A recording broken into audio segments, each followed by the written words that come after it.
अपवित्रः पवित्रो वा सर्वावस्थां गतोऽपि वा यः स्मरेत् पुण्डरीकाक्षम् स बाह्याभ्यन्तरः शुचिः।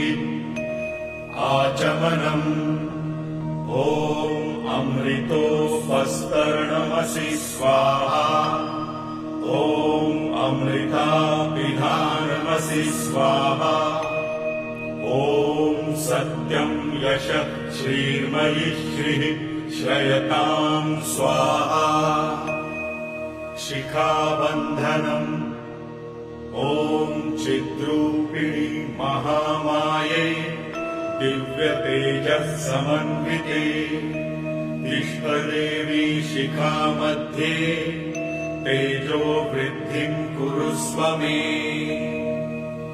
प्राणायामः ॐ भुः ॐ भुवः ॐ स्वः ॐ महः ॐ जनः ॐ तपः ॐ सत्।